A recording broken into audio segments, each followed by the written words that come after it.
Bonjour à tous, j'espère que vous allez excellemment bien. Aujourd'hui, on se retrouve pour parler Jeux Olympiques. On va revenir un petit peu sur tout ce qui s'est passé dans cet après-midi de mardi, de cette quatrième journée de compétition. On va parler judo avec Clarissa Agbenienou, on va parler boxe, on va parler canoë. On va parler également natation avec les qualifications, notamment Léo Marchand. Voilà, pas mal de choses à dire dans cette journée de compétition, même si, il faut bien le dire, cette journée de mardi était un peu moins chargée en grands événements que les journées précédentes. N'hésitez pas à vous abonner à la chaîne, à réagir dans les commentaires, à mettre un pouce bleu. N'hésitez pas à dire dans les commentaires ce qui vous a plu, ce qui vous a déçu, à partager la vidéo sur les réseaux sociaux, notamment auprès de vos proches.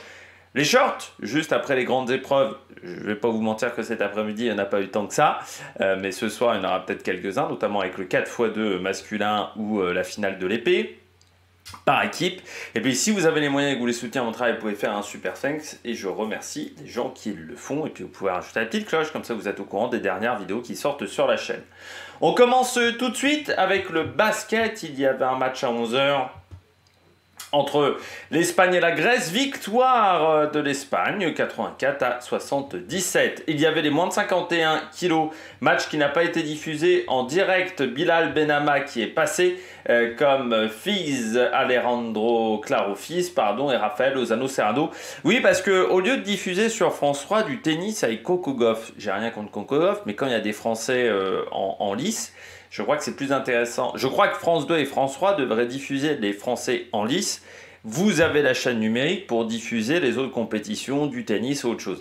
Et surtout, ce qui serait peut-être intéressant, c'est encore une fois de faire des séquences, je ne sais pas, peut-être pas toutes les heures, mais toutes les 2 heures, au lieu de passer 50 pages de pub, surtout des pages de pub qui ne sont pas en accord avec les règles de l'ARCOM, parce que normalement, il faut un quart d'heure entre 2 pages de pub. S'il y a moins d'un quart d'heure ou une fin de programme, c'est-à-dire que, par exemple, France 2 peut mettre une pub à 13h, à midi 55. Si sur France 3, après, vous avez une pub à 13h05, c'est pas, là, c'est un autre programme, donc ça pose pas de problème. Mais dans un même programme, vous n'avez pas le droit de mettre une pub entre deux programmes moins d'un quart d'heure. Ils le font très régulièrement à Roland-Garros. La chaîne L'équipe le fait pour le tennis. Ils l'ont fait également, je crois, pour le cyclisme. Ils l'ont fait également pour le cyclisme, je crois, France Télé des fois, du côté du Tour de France. Et là, ils le refont. Donc ça serait bien que l'ARCOM tape aussi sur les doigts de France Télévisions quand ils ne respectent pas les règles.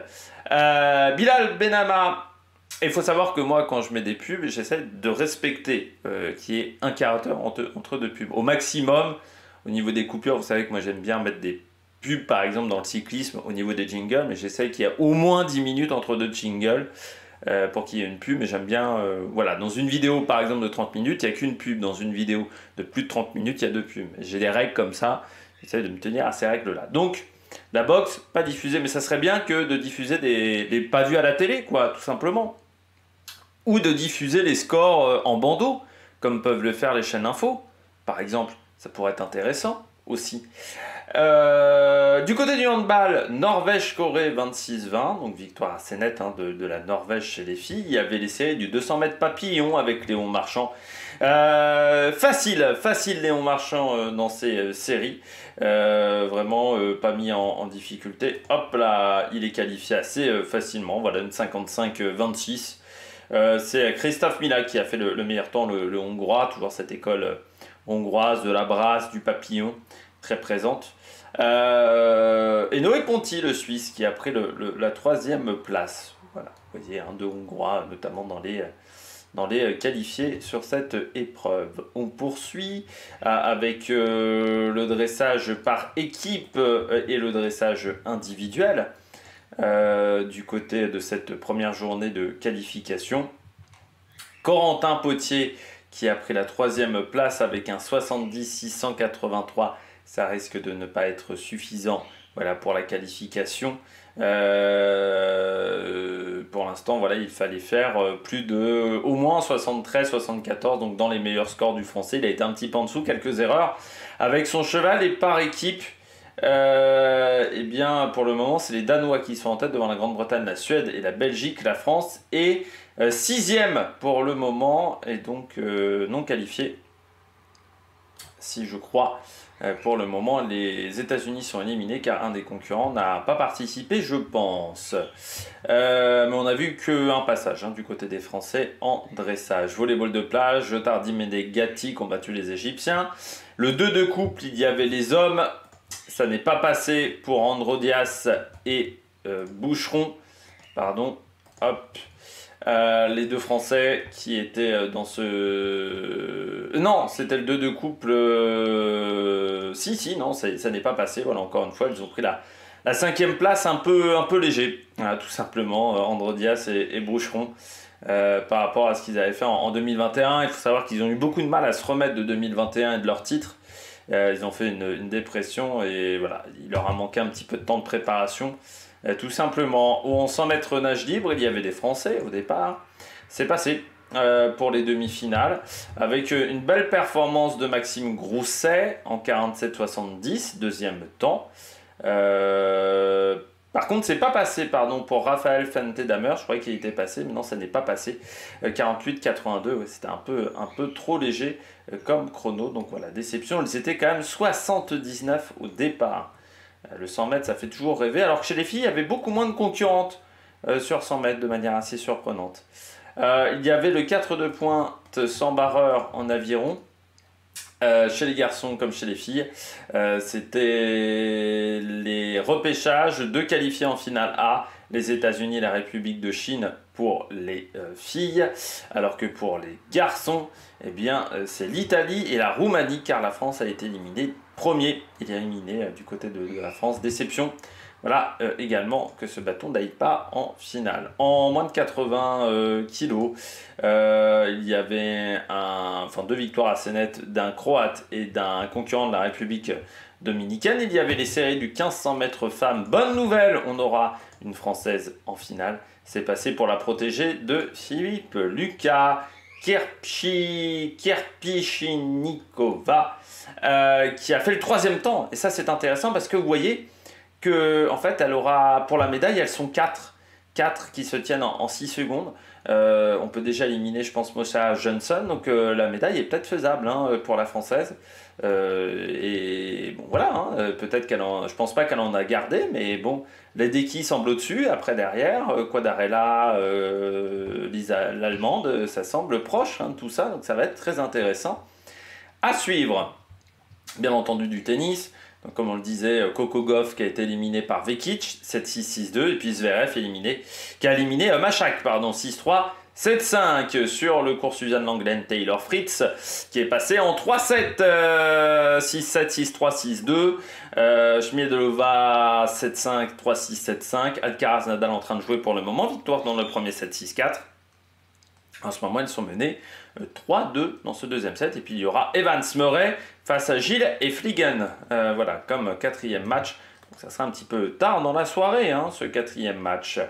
Sur le cours Simone Mathieu, Angélique Kerber qui est passé facilement 6-4, 6-3 au 3e tour. Félix Auger-Aliassime facilement également face à Materer 6-0, 6-1. Krejcikova en 3-7 face à Svitolina, ça a été compliqué. 7-6, 2-6, 6-4, mais c'était pas un tirage facile pour Krejcikova. Et puis Gauff, Fritz qui vont jouer face à Podoroska et Gonzalez en double. On va voir comment Coco Gauff va se remettre de son match en simple. Sur le cours 14, Daniel Collins s'est qualifié pour le 3e tour face à Osorio, 6-0, 4-6, 6-3. Popirine 6-4, 7-5 face à Wawrinka. Corentin Moutet, lui, est passé face à Jan Lennart Struff sans combattre. Éliminé, Monfils et Roger Vasselin. Ça n'a pas été le tournoi de Gaël Monfils par Kraviet et Putz 6-3, 6-1. Roger Vasselin n'a plus que le double mixte en compétition. C'est vrai que les Français, on en parle peu, mais au niveau du tennis, pour le moment, c'est pas une réussite. Garcia et Paris, elles auront un 2e tour face à Errani et Paolini, mais ça sera peut-être demain. Je pense. Du côté du tir à l'arc, il y avait notre Français Thomas Chiraud qui avait été impérial lors du match de double. Eh bien, il a été impérial dans son 32e de finale face à Andrés Hernandez Vera. Victoire 7 à 1. Et puis, il a également gagné son 16e de finale. Là, ça a été un match compliqué face au concurrent de Taipei, Yu Uswan Tai. 6-5, ça s'est joué à la flèche de barrage. et la flèche du Taïwanais était 9, limite du 8. La flèche de Tomoshiro était 10, donc il a réussi à s'imposer comme ça. Marcus d'Almeida est passé également en 16e de finale et c'est passé aussi pour Woo Jin Kim 6-7-0 face à un concurrent de Taipei, victoire assez nette. Voilà, la Corée du Sud qui, je rappelle, est la nation majeure du côté du tir à l'arc si vous ne l'aviez pas compris hier. Diaz, Alayo ont gagné en volleyball de plage. Il y avait également du skiff femme du côté de la voile, pas le skiff du côté de l'aviron, ce n'est pas la même chose. La course 9, on n'est pas très loin de la medal race. Non, on est encore loin, il restera encore une journée de compétition demain. Et pour le moment, au niveau des résultats, eh bien, c'est Sarah Stewart et Charline Picon sont deuxièmes, mais avec seulement 3 points de retard sur la paire néerlandaise Annette Duez-Van Holroyd. Je rappelle qu'on retire à chaque fois les moins bons résultats. Donc c'est vrai que ça favorise pour un moment la paire néerlandaise qui avait un 19 alors que la paire française avait un 12. Donc vous voyez que ça fait toujours 4 d'écart. Ça fait 4 d'écart avec le moins bon résultat retiré. Et puis vous avez juste derrière Vilma Bobek et Rebecca Netzler, mais qui sont déjà un petit peu plus loin. Les Suédois, ça sent quand même bon déjà pour la médaille. Mais aujourd'hui, la journée de compétition s'est un peu moins bien passée pour les Françaises. Le vent était particulier du côté de Marseille, surtout qu'on passe pas loin d'une petite île, donc ça fait un petit trou de vent. Donc pas évident à gérer en water-polo. Un match nul entre la Croatie et l'Italie, 0-0 chez les garçons. En planche à voile, ça continuait également avec des manches aujourd'hui du côté des garçons. Et en planche à voile, eh bien pour le moment, hop, au niveau des résultats, c'est Luc Van Opzeland qui est devant avec 19 points. Notre Français Nicolas Goyard, c'est un petit peu moins bien comporté aujourd'hui. Hein. Il a eu un peu plus de mal. Il est pour le moment 5e avec 36 points.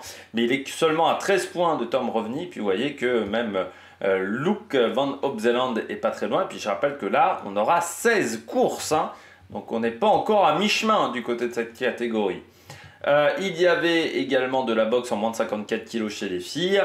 Petrova est passée comme Yuan Chang et Widad Bertal également. Bertal, pardon, chez les filles. Widad Bertal qui est passé. Un match serré hein, face à la Thaïlandaise. Décision partagée. 3-2 en tir à l'arc chez les filles. Il n'y avait pas de Françaises qui concouraient aujourd'hui. Les Françaises, ça sera un petit peu plus tard. Il y avait de la planche à voile féminine. Là, on est à la course numéro 7 du côté de cette planche à voile féminine. Là aussi, grosse bagarre avec Emma Wilson qui est pour le moment en tête, qui fait presque un résultat parfait à part son 17. Sa 17e place pour l'instant, elle est vraiment sur un autre monde, hein, seulement 8 points si on enlève ce bon résultat. Sharon Cantor, c'est dommage sa disqualification, hein, parce que ça lui coûte, ça fait que son 10 n'est pas supprimé. Et puis notre Française, il y a eu un 11 aujourd'hui, voilà, et puis il y avait eu un 12 pour commencer. Mais elle s'est bien reprise, elle est 5e là aussi, à 15 points de la 3e place. Donc là aussi, on est encore loin de la fin, parce qu'il y aura 17 courses tout simplement. La Grande-Bretagne a fait match nul face aux Pays-Bas en hockey. En natation, il y avait les séries du 100 mètres, seulement 4 séries hein, du côté du 100 mètres chez les filles, et contrairement aux garçons qui avaient beaucoup plus de séries. Sarah Sjöström, meilleur temps, bon, c'est la papesse de la discipline, on le sait très bien, mais quand même un match assez serré face à Hoguet, et puis c'est passé pour Marie Vatal et Gastaldello, mais elles devront faire leur meilleur temps. En finale, elles ont eu du mal à s'y mettre. Hein. Ce matin, les deux, elles l'ont dit, c'est un petit peu compliqué.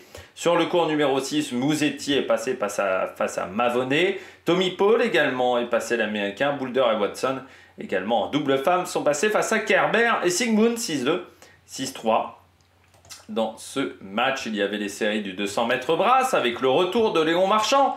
2 heures après sa qualification sur le 200 mètres papillon, et bien c'est passé également du côté du 200 mètres brasse avec le 3e temps et en relâchant énormément. Il était presque en avance sur le temps du record de France, donc il a énormément relâché pour se préparer pour la soirée, parce que là il n'y aura qu'une heure d'écart entre les deux courses du côté de la session du soir. Il y avait également de la boxe en moins de 57 kg, c'est passé pour Toudi Bekova, décision partagée pour Ezra Yildiz Karaman, la Turque. 4 x 2, il y avait les séries, ça s'est bien passé pour les garçons et on aura peut-être également Léon Marchand en finale parce qu'il fallait être en possibilité de pouvoir monter sur le podium. Or, quand vous regardez les temps en cumulé, la Grande-Bretagne a fait le meilleur temps devant les États-Unis, mais la France est en capacité d'aller chercher le podium. Donc autant vous dire que Léon Marchand sera peut-être de la partie également ce soir, donc peut-être 3 200 mètres à réaliser pour le Français, parce que voilà, c'était la condition sine qua non pour qu'il participe à la finale, c'est qu'il y ait une possibilité d'aller chercher la médaille, sinon elle se concentrait sur les courses individuelles. En BMX freestyle, eh bien, il y avait les filles, c'est passé limite pour Laurie Pérez, dernière qualifiée. Vraiment, c'est passé ric-crac. Bon, avec quand même 4 points d'avance sur Nikita Ducarvoz et la Suissesse, mais voilà, il ne fallait pas se rater, il faudra faire mieux. En finale, en basket, le Canada a battu l'Australie 93-83, match qui était intéressant. En épée par équipe, match tendu pour l'équipe de France face à la Corée, victoire 37-31. On a l'impression comme ça qu'il y avait un énorme écart de performance entre ces deux nations. Non, ça a été assez serré. La Chine, elle a battu la Ukraine 47-41. Et puis ça voulait dire qu'on affrontait la Pologne qui avait battu les États-Unis 31-29. Assez rare que les États-Unis soient éliminés dès le premier tour. Il y avait le double mixte également, Craché-Kram qui se sont imposés 6-4, 7-6. Boucha, Sobrides, Tormo chez les filles qui ont battu Carlet et Podroska. Et puis là, il y a un match entre Stéphanie Seboswag, un double mix, et Wang et Zhang, 6-3, mais 1-4 dans le deuxième set, avec un break. Il y a également le cours numéro 13, Andreva Schneider, qui sont passés 6-3, 2-6, 10-6 au super tie-break. Eden Peirce, qui sont passés également les Australiens, 6-2, 7-5, également assez facilement. En double mix en tennis de table, la victoire de Li et Xing face à Wang et Du, 4-7-0. En badminton, il y avait la française Shifei Ki, je crois que ça se prononce comme ça, qui a été battue par Nalbantova 21-18, 21-18. Ça serait bien aussi quand vous prenez des consultants du côté de France Télévisions. Alors Brice Leverdez ne connaissait pas cette bulgare, de prendre des gens qui regardent quand même un petit peu encore leur discipline, parce que sinon c'est un petit peu compliqué. Corvée-Labarre, ça ne devrait pas jouer encore pour la paire de double féminine. Ça sera peut-être reporté demain du côté du badminton. En handball, victoire des Pays-Bas face à l'Espagne, 29-24. Je pense que l'Espagne est éliminée chez les filles. Rugby à 7, il y avait les places d'honneur. Il y avait le skiff homme du côté des phases de qualification, enfin de ces courses pour accéder à la medal race, comme d'habitude.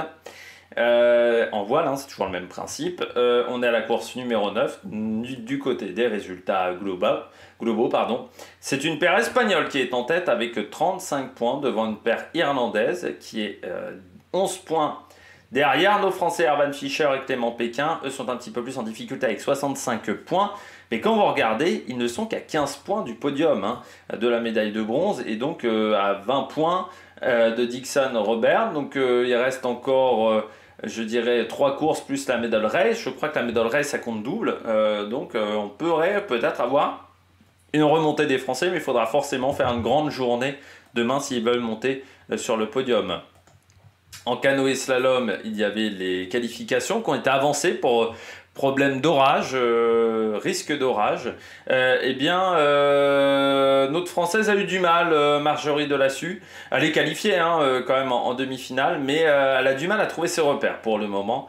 Il faut bien le dire, sur ce terrain. Les 3 éliminés, c'était une Canadienne, une Japonaise et une Irlandaise qui n'ont pas trouvé la solution sur ce parcours. En escrime, le classement entre 5 et 8. Vous voyez donc la Corée et l'Ukraine qui vont s'affronter pour ce match-là.